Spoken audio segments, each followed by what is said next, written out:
running every single day for 100 days. I decided to run every day for 100 days. Why? Well, because self-sabotage. Okay, not really, but I had this weird craving for running. Psychopath behavior, I'm aware.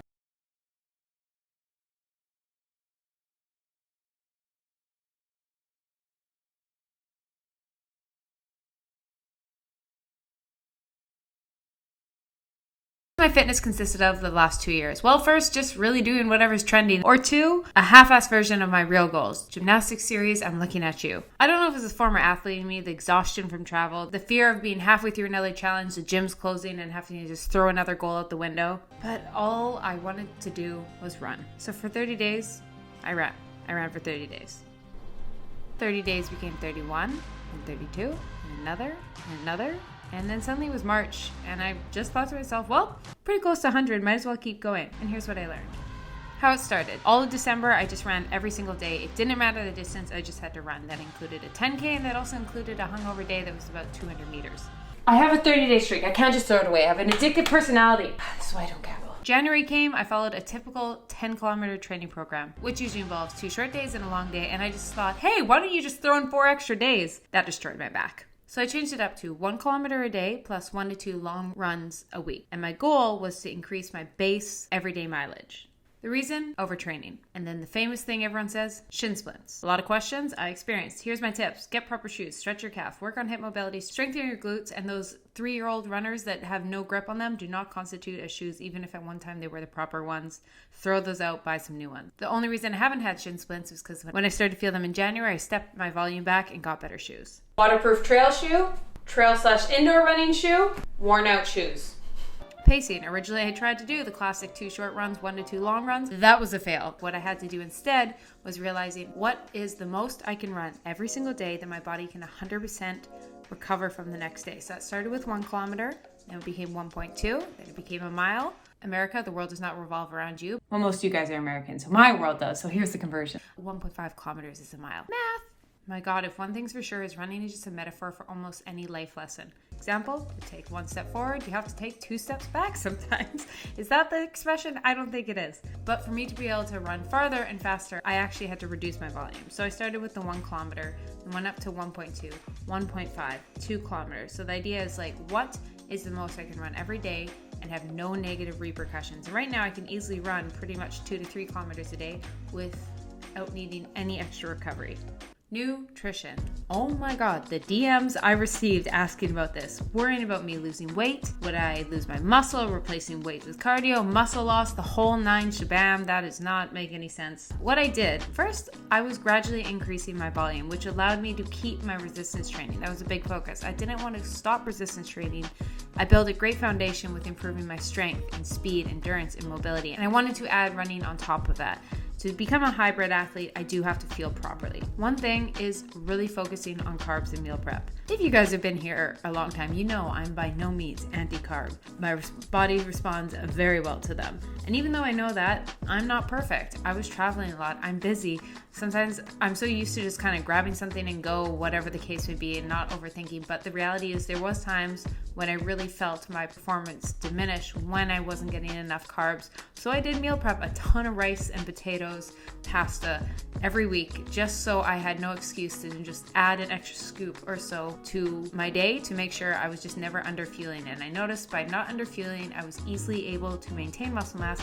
If anything, increase it. I am not a newbie to working out, so it wasn't much, but I definitely did not see any diminishing returns or any muscle loss during this challenge because I was properly fueling myself and not increasing mileage and not replacing my resistance training with cardio.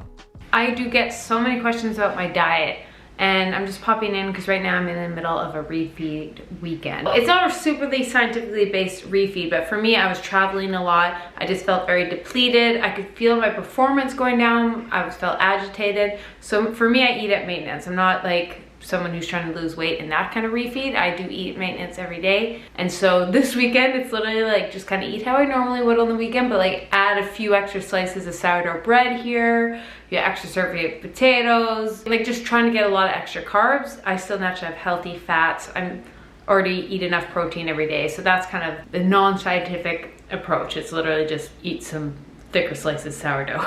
Water, hydration, hydration, hydration. But it's not just hydration, it's electrolytes. Because yes, it's actually possible to overhydrate yourself if you're drinking water and not adding in potassium and sodium. So what did I do?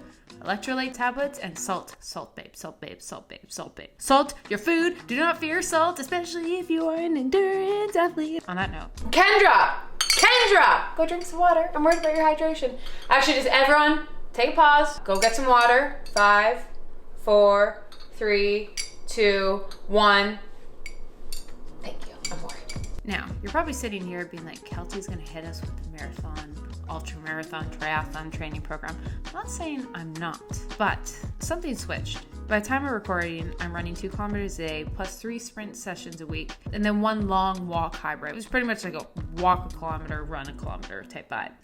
Eureka! I had an aha moment. Riddle me this. Why is there no adult sprinting events? What started to occur to me is, as being a former athlete, how much I crave that, how much it is just human nature, the idea of sports and play. And I think every adult needs a sport. It's super cheesy, I know, to sound like that. No wonder adults struggle with staying in shape when movement feels like a prescription from a doctor, where this exercise program, it's very sterile, versus kids just get out and play.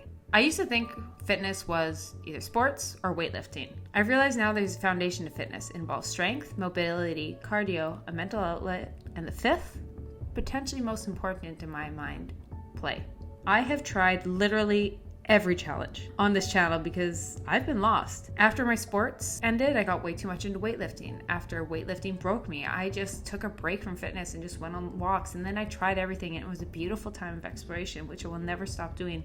I think there's something so exciting about trying something new and seeing different perspectives and different ways to live life. This is the first time I found my thing since sports ended. That thing that makes me want to work out to perform better. Not for an Instagram photo, not for my abs, not for look, but I want to train harder and better and faster because I want to perform better. I want to eat to fuel and not care how my body looks, except for how my body can perform and how it makes me feel. But also, I don't have an end goal. That's kind of even the best part, is it's not a specific goal that's going to end in a month after a 30-day challenge, but I just kind of want to get better and faster and be able to jump higher. I have a 10-kilometer coming up in April. You know what? I'll eventually do a marathon and an ultra, maybe just to check it off the bucket list, honestly. But I have a different goal right now. I want to feel fast. I want to jump high. I want to be explosive. I want to be athletic. And even though I'm no longer an athlete, and even though I no longer have sports, it doesn't mean my body can't train like that. It can't be that outlet.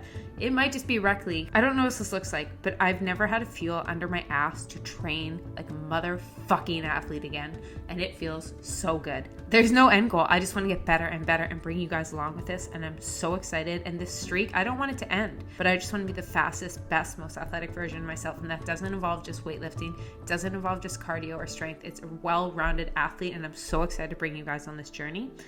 I have a challenge for you guys if you want to join me on the running streak that one of actually you guys gave me an idea. If you didn't know, I'm a DJ, and I've started, instead of just tracking distance, I've been tracking lengths of songs. If you're starting this, just run for 1 song. Do that until that seems so easy your body can easily recover. Make it 2 songs, and then 3, and then build up for there. If you guys want to join me in that running streak, I'll put a link down to my Spotify playlist. Yeah, comment down below if you want to try it.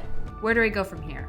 Well, the streak still isn't broken. I feel like it's a journey with lessons I don't even know. If I've learned anything right now, there's a spark back. And I know I've said that time and time again, but I think you've also seen me get shoved down time and time again. But there's one thing I can do, it's keep getting back up. And maybe that's been my lesson in the last 2 years. This has been a crazy 2 years, and I'm not saying it's over, but I think maybe we can start making some longer term plans. And right now, that just means putting one foot in front of the other every single day. Showing up as the best version of myself and working towards some big goals to be the fastest, and something involving jumping. I haven't allowed myself to jump for a decade because I know it's not as good.